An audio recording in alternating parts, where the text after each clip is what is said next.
Selamat pagi, siang, sore, dan malam, Ibu dosen dan teman-teman semua.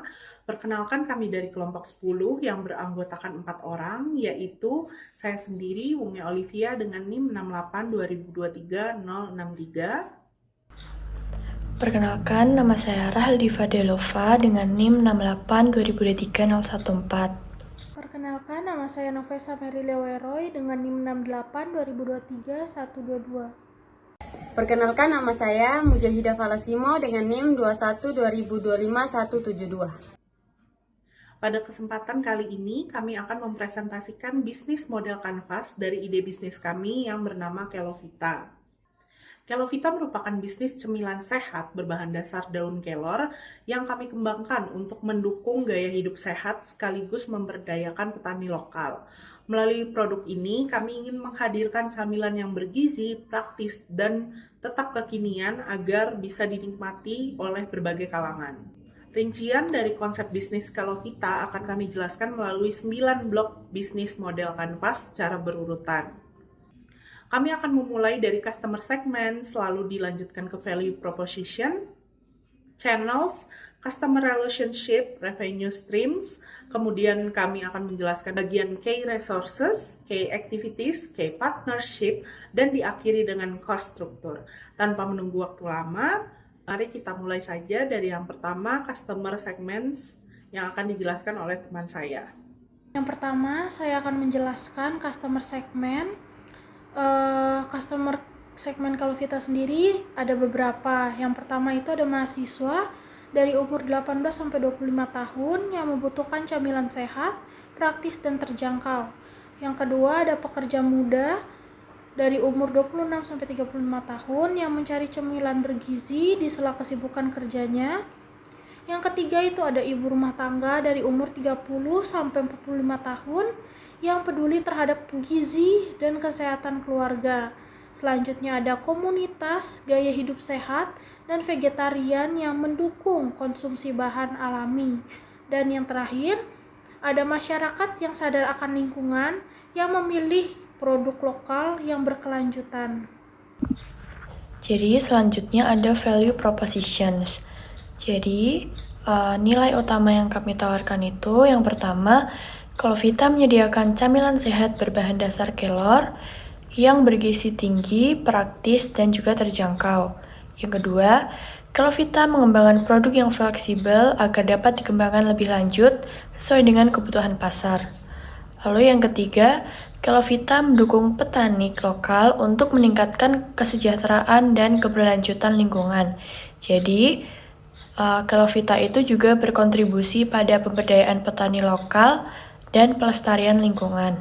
Lalu yang terakhir, Kelovita menawarkan alternatif cemilan sehat dengan harga yang lebih kompetitif dibandingkan snack premium lainnya. Nah, di sini saya akan menjelaskan tentang channels. Channel sendiri dibagi menjadi 4. Yang pertama e-commerce. E-commerce itu ada Shopee, Tokopedia, web, dan website Kelovita.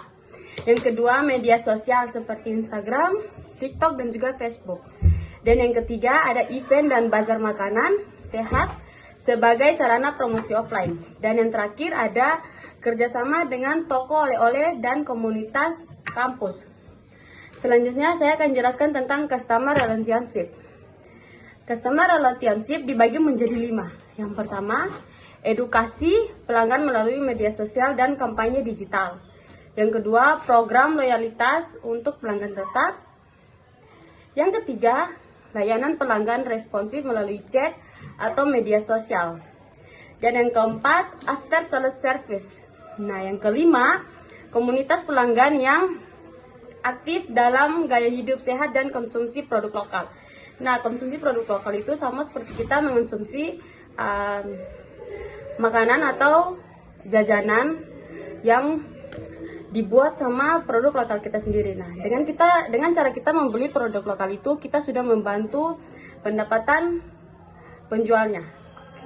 Selanjutnya akan dijelaskan dengan teman saya. Selanjutnya ada revenue stream. Jadi untuk pendapatan Kelovita itu berasal dari beberapa sumber. Untuk yang pertama itu ada penjualan camilan sehat berbahan dasar kelor. Lalu ada pengembangan produk turunan dan non-turunan berbahan dasar kelor, dan juga ada penjualan paket bundling produk, dan juga menjalin kerjasama dengan toko oleh-oleh. Kami juga berencana mendapatkan pendapatan tambahan dari iklan yang ditampilkan di website dan media sosial, dan juga mengadakan workshop edukatif mengenai gaya hidup sehat. Oke, di sini saya ingin menjelaskan mengenai key resources atau sumber daya utama. Di sini yang pertama ada modal awal maksimal 15 juta, di mana modal awal 15 juta ini digunakan untuk biaya produksi awal seperti bahan baku, kemasan, atau peralatan dasar yang diperlukan untuk membuat produk Kelovita sendiri.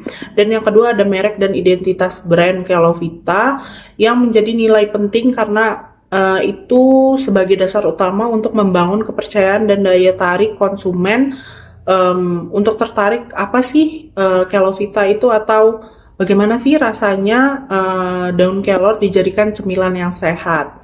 Lalu yang ketiga ada tim internal yang solid. Nah, tim internal yang solid itu terdiri dari bagian produksi, pemasaran, dan keuangan.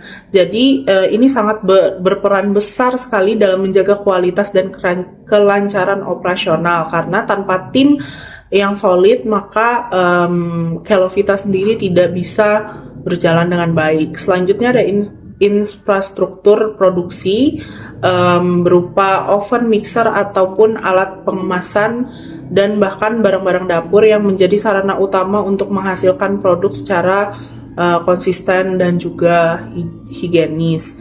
Yang terakhir ada platform digital untuk promosi dan penjualan. Nah, ini digunakan agar Kelovita bisa menjangkau pasar yang lebih luas melalui e-commerce ataupun media sosial.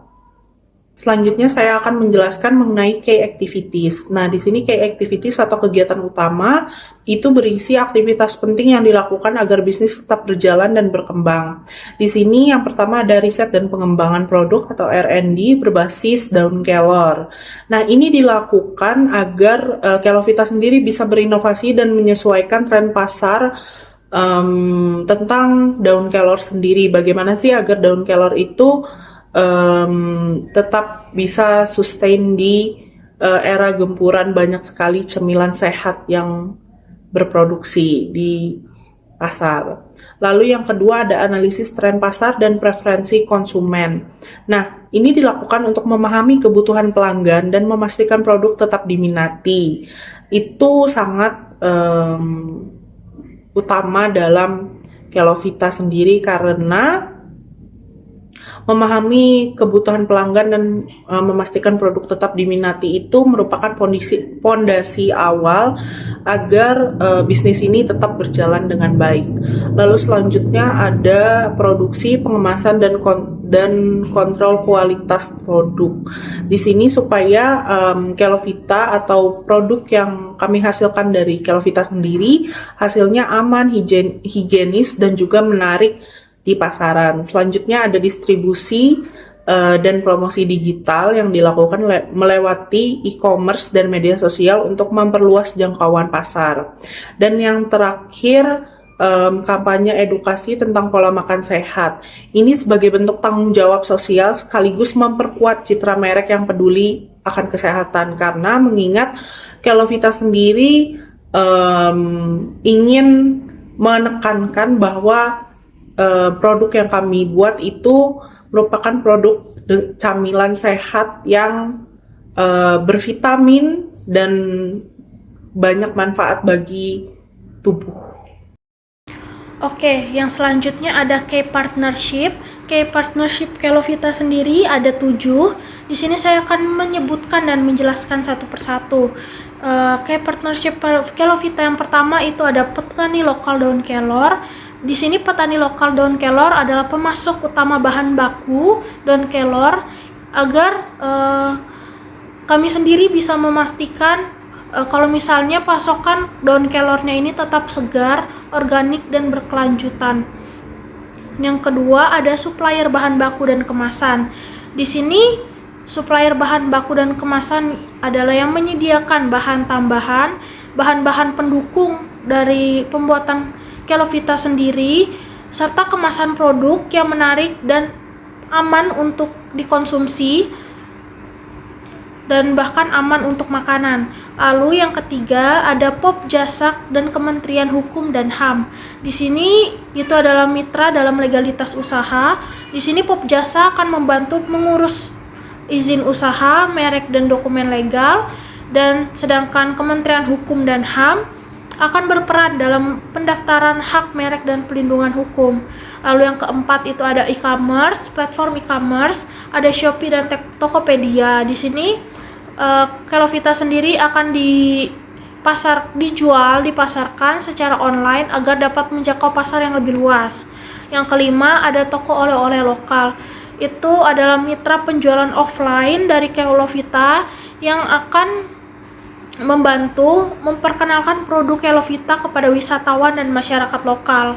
Lalu yang keenam ada komunitas dan universitas lokal. Di sini komunitas dan universitas lokal sendiri sebagai partner dalam edukasi, promosi dan kegiatan sosial atau penelitian tentang manfaat daun kelor serta pengembangan produk UMKM. Lalu yang ketujuh itu ada desainer kemasan dan penyedia jasa digital. Di sini desainer kemasan dan penyedia jasa digital sendiri akan membantu menciptakan desain kemasan yang menarik serta konten digital seperti foto, video promosi atau video-video yang memperkenalkan mengenai Kelovita sendiri yang akan diupload melalui media sosial. Di situ untuk menciptakan branding yang kuat mengenai Kelovita sendiri. Oke, di sini saya akan menjelaskan mengenai cost struktur atau struktur biaya dari Kelovita. Yang pertama ada biaya tambahan bahan baku alami dan proses produksi. Itu contohnya seperti pembelian daun kelor, bahan tambahan, ataupun biaya tenaga kerja untuk memproduksi produk Kelovita. Yang kedua ada biaya pengemasan produk yang penting untuk menjaga kualitas dan mempercantik tampilan produk. Selain itu juga ada biaya sertifikasi dan perizinan seperti SPPIRT atau Sertifikat Produksi Pangan Industri Rumah Tangga, lalu ada HKI, Hak Kekayaan Intelektual, dan juga NIB atau nomor induk berusaha. Lalu selanjutnya ada anggaran pemasaran dan branding. Nah, anggaran pemasaran dan branding ini digunakan untuk promosi, desain visual atau mock-up produk Kelovita, serta memperkuat nama brand di masyarakat. Selanjutnya ada biaya distribusi produk mencakup pengiriman ke pelanggan atau ke toko oleh-oleh yang bekerja sama. Dan yang terakhir ada biaya pengembangan dan riset produk lanjutan yang digunakan untuk inovasi produk baru agar Kelovita bisa terus berkembang di pasaran. Sekian presentasi dari kelompok kami. Mohon maaf bila terdapat salah kata ataupun penggunaan kalimat yang kurang pas. Kiranya presentasi kami hari ini memuaskan. Terima kasih dan sampai jumpa.